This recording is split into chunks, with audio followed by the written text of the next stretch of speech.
नमस्कार दोस्तों, आप देख रहे हैं न्यूज़ 24 के माध्यम से। तो आज हम आ चुके हैं मनी ड्राइव। तो आपको बहुत ही अच्छे शख्स से मिलाने जा रहे हैं जो अपना घर का मतलब परवरिश पालन पोषण एक छोटे से चाय दुकान से शुरुआत किया है। तो आइए इनसे कुछ पूछते हैं। तो मैडम जी, आपको मेरे चैनल में स्वागत है। तो पूछ रहे हैं कि मतलब चाय दुकान आप कब से स्टार्ट किए थे? हमको चाय दुकान स्टार्ट करला तो हो गया, मतलब ज़्यादा दिन नहीं, 6 महीना।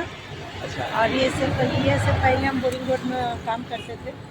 तो सिर्फ समझिए कि शाम को ही चालू रहता है, सुबह या 24 घंटा उपलब्ध है चाय? नहीं, सुबह 11 बजे से हाँ। शाम का 10 बजे तक। अच्छा, तो समझिए कि चाय बेचकर और बिस्कुट ये सब बेचकर आप अपना घर चला लेते हैं?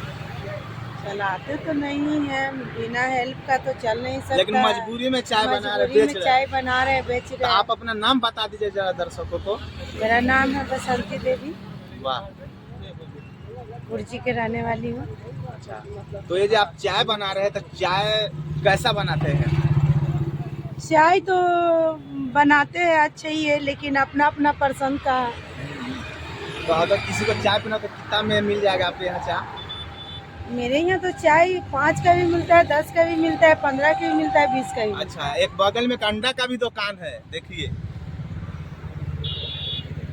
ये अंडा आप ही चलाते हैं क्या? है। हाँ, अंडा चलाते हैं, मैगी, मोमो सब रखते हैं। अच्छा। अभी मोमो मेरे पास है नहीं, सब रखते हैं। सब चीज़ रखिए और चलाइए। और जो भी लोग वीडियो देख रहे हैं, वो सबसे रिक्वेस्ट है कि ऐसे गरीब व्यक्ति को आप सपोर्ट करिए, सहयोग करिए और यहाँ आइए और चाय पीजिए। हम भी चाय पिए, यहाँ पर बहुत ही स्वादिष्ट चाय लगा है। तो चलिए, इतना ही काफ़ी रहा।